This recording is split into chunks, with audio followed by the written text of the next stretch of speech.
welcome to another DIY Diaries video. I'm really enjoying making these, although it has made me realise how much time I spend just doing all sorts of sewing and projects and such, because I have so much footage, but it means I can make more videos, so that's fine. I've been doing some more dyeing recently. I'll show you on screen the items that I am making black, or adding a bit of colour back into. A few of these items are quite faded, so I just want to refresh the colour. And then, as you can see, a few of them are kind of a grey, various shades of grey really. So I want to make those properly black, or at the very, very least, a darker grey. So I have done most of them. The jacket was quite a heavy item. That was about 700 grams all on its own, I think. And the dye that I used, I think it's around 600 grams or something. That's the full shade that it dyes to. And that load was 1.3 kilograms. So a few items I do need to dye again, which I will show you now. So both of these items I will dye again. This was the light grey top, and as you can see it's a bit streaky and it's not fully black either. So I will definitely be doing that one again. And this dress, I mean, you can kind of see that it's got different fabric panels, so these different panels have taken the colour slightly differently.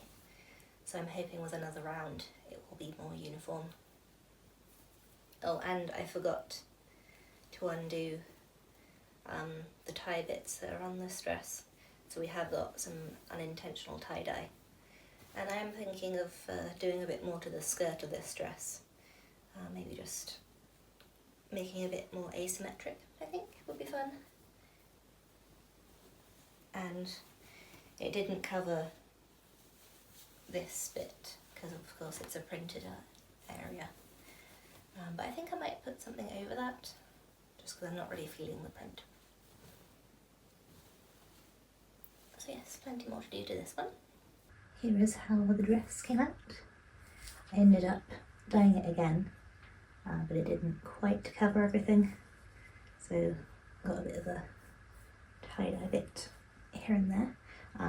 But I cut off the part that had the print on it that I didn't like, and just kind of cut jagged shapes all around, and then sewed patches back on to create this. And I left a split here because I quite like how that looked.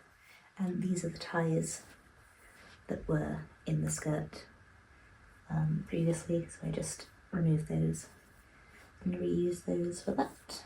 Oh, and I also cut out this part because I had two of these left over. So I did this with them, and I wanted some sort of cut out part on top as well. I took it in at the sides too, but I did that before I dyed it.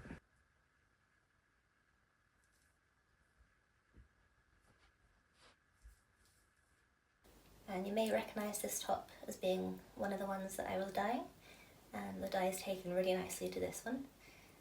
Of course, we've still got grey stitching. I might leave that for now, may end up changing it at some point. Again, because these ties were tied up, otherwise it would have got all tangled together. There are a couple of patches on here that are still the original colour. But I'm not fussed about that really. The vest took the dye quite nicely, because it is quite a thin fabric. The black looks like it's a bit lighter, but that's probably just because the fabric is very see-through. It's got some texture in the fabric that's come out a bit more with the black dye. And somehow I feel like it looks more noticeably see-through as a black garment than it was with grey. I feel like this will be much more versatile for my wardrobe now.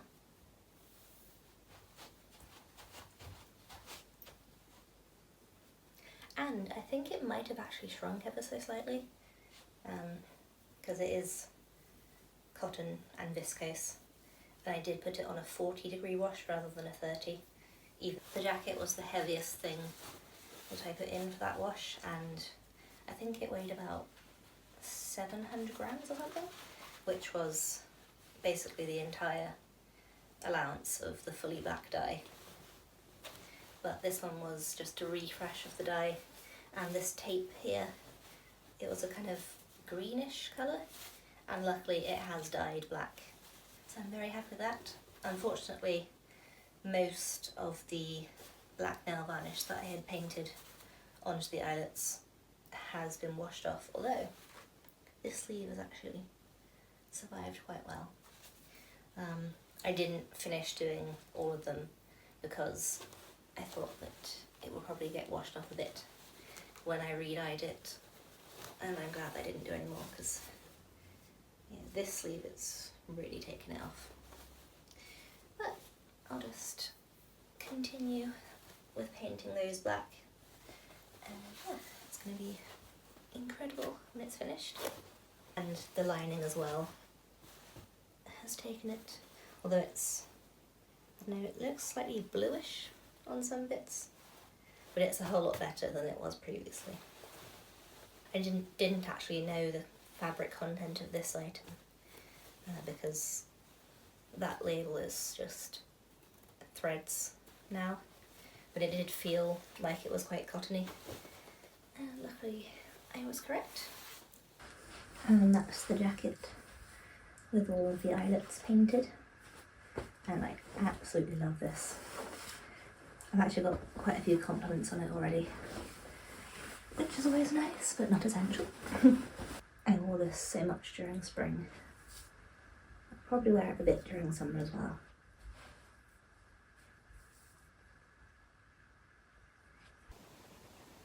That's this skirt finished.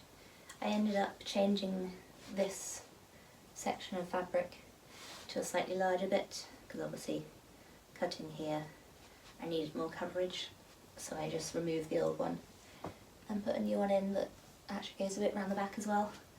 So I redid this design with the D-ring here, and now it kind of is much more off my legs. I hope the rain isn't too loud, because it's raining, obviously it's really, really dark, so I thought I'd try something different with the lighting.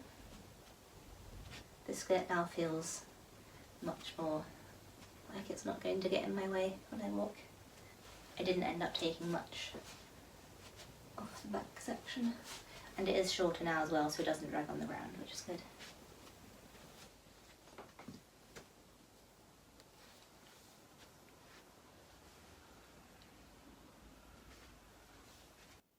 For the next project, I'm making a waist belt. I bought this patch quite a few months ago off Vinted, and I came up with the idea to make a waist belt to put it onto. I didn't buy anything new for this one. I already had this bit of PVC fabric. It was the modesty panel of a corset, which I cut off because it only ever got in the way for me. So I've had that sitting around for quite a few years now, as well as the elastic that I used for the back and just various other bits. Only a couple of things left to do on this one now, so I'm just going to attach this webbing to these buckles, and then I'll be securing them in the back. One of these will be functional, so that'll just go in the middle, and I'll have one either side for decoration, as I do with the front bit. I will need to hand stitch for these ones, because that's going to be a bit too complicated for my machine.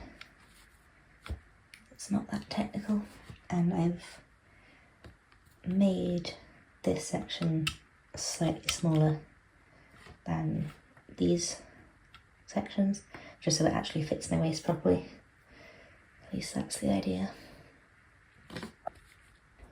Here it is finished, and this is a great example of how even if you hold on to something useful looking for years, you do usually end up finding use for it, as I have with these.